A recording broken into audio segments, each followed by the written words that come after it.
មើលពីវឌ្ឍនភាពនៃវិស័យវិនិយោគនៅក្នុងប្រទេសកម្ពុជារបស់យើងប្រិមត្តទូរទស្សនិកជននៅក្នុង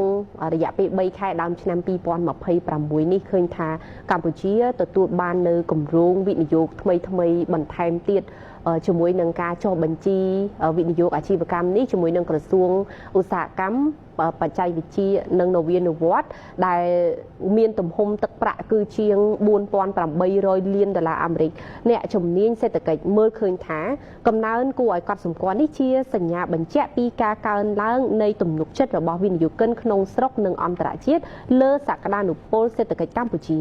ឯកឧត្តមហេងសុគង្គរដ្ឋលេខាធិការនិងជាអ្នកនាំពាក្យក្រសួងឧស្សាហកម្មវិទ្យាសាស្ត្របច្ចេកវិទ្យានិងនវានុវត្តន៍បានប្រាប់ BTV ថានៅក្នុងរយៈពេល3ខែដើមឆ្នាំនេះក្រសួងទទួលបានគម្រោងវិនិយោគចុះបញ្ជីកើនឡើងគួរឲ្យកត់សម្គាល់ដែលមានសរុបចំនួន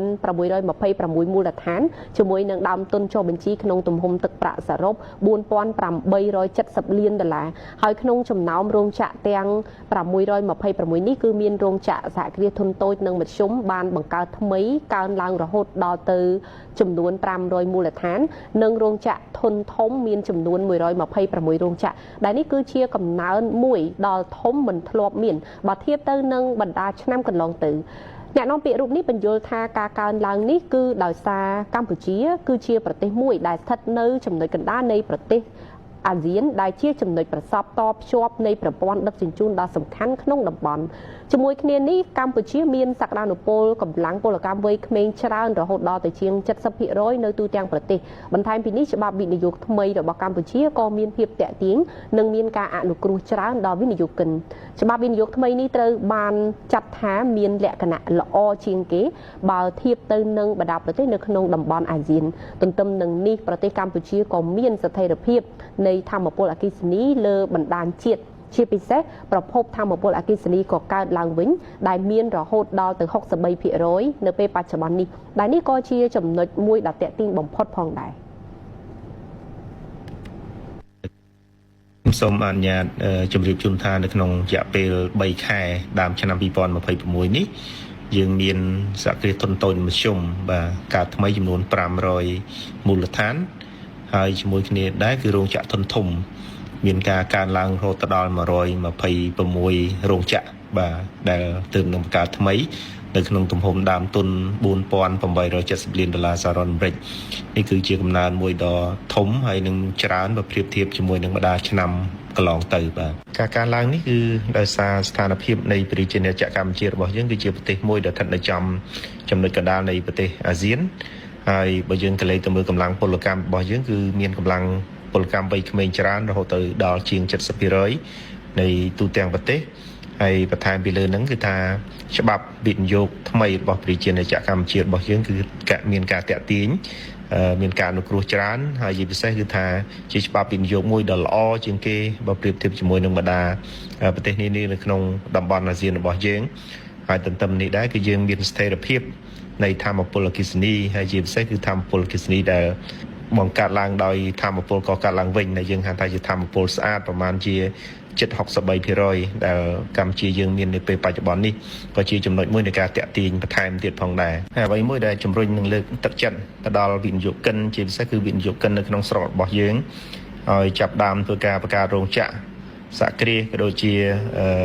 SME របស់យើងហ្នឹងគឺថាដោយសារប្រជាពលរដ្ឋរបស់យើងចាប់ដើមងាកមកប្រើប្រាស់ផលិតផលនៅក្នុងស្រុករបស់យើងកាន់តែច្រើនឡើងពីមួយថ្ងៃទៅមួយថ្ងៃមានការគ្រប់គ្រងនិងការជឿជាក់ទៅលើផលិតផលរបស់កម្ពុជារបស់យើងតែទាំងអស់នេះហើយបានជំរុញនិងលើកទឹកចិត្តធ្វើឲ្យ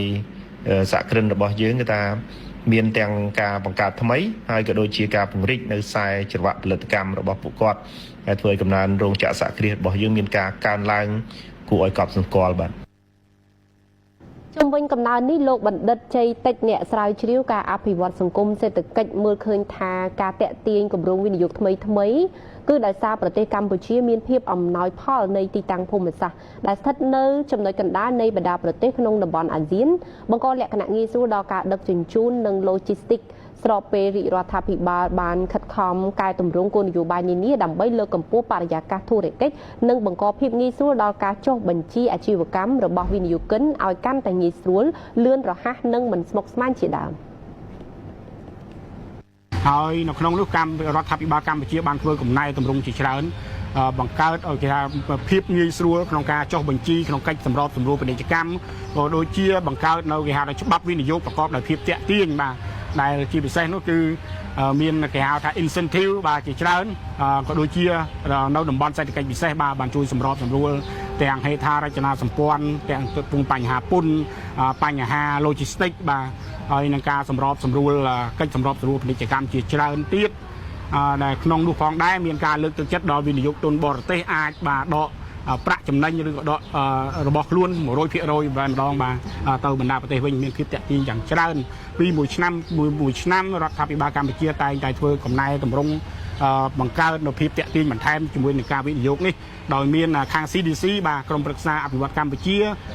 ក្រោមការដឹកនាំរបស់អាដាមសុនថុលបានធ្វើកិច្ចពិភាក្សាជាប្រចាំជាមួយនឹងវិស័យឯកជនមានតកតងទាំង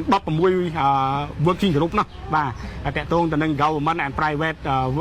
private sector working group គេហៅថាក្រុមការងារពិភាក្សារវាងរដ្ឋាភិបាលហើយនិងវិស័យឯកជនដើម្បីក្តាប់នៅបញ្ហាដើម្បី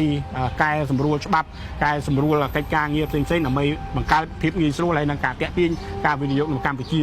ដូច្នេះគឺយើងពីមួយឆ្នាំទៅមួយឆ្នាំយើងទទួលបានការវិនិយោគនេះពីបរទេសកាន់តែច្រើនឡើងហើយនឹងការនាំចេញរបស់កម្ពុជាយើងកាន់តែច្រើនទៅអន្តរជាតិដោយធ្វើពិពិធកម្មទីផ្សារបាទទៅលើសពីទីផ្សារសហរដ្ឋអាមេរិកលើសពីទីផ្សារអឺរ៉ុបបាទឥឡូវនេះយើងឃើញហើយទីផ្សារដែលធំនេះគឺទីផ្សារអសឹបតែម្ដងបាទកាលពីពេលថ្មីនេះធនាគារអភិវឌ្ឍន៍អាស៊ី ADB បានព្យាករណ៍ថាសេដ្ឋកិច្ចកម្ពុជានឹងកើនឡើង 4 កដកសញ្ញា 5% នៅក្នុងឆ្នាំ 2026 ប្រសិនបើការរំខានដល់ទីផ្សារទំនិញសកលបង្កឡើងដោយចំនួននៅមជ្ឈមបូព៌ាមិនត្រូវបានអូសបន្លាយយូរហើយសេដ្ឋកិច្ចកម្ពុជាក៏ត្រូវបានព្យាករណ៍ថានឹងកើនឡើងថែមទៀតដល់រង្វង់ 5% នៅឆ្នាំ 2027 ដោយសារស្ថានភាពនៅក្រៅប្រទេសមានភាពប្រសើរឡើងហើយកំណែទម្រង់ក្នុងស្រុកបន្តលើកកម្ពស់ផលិតភាពសេដ្ឋកិច្ច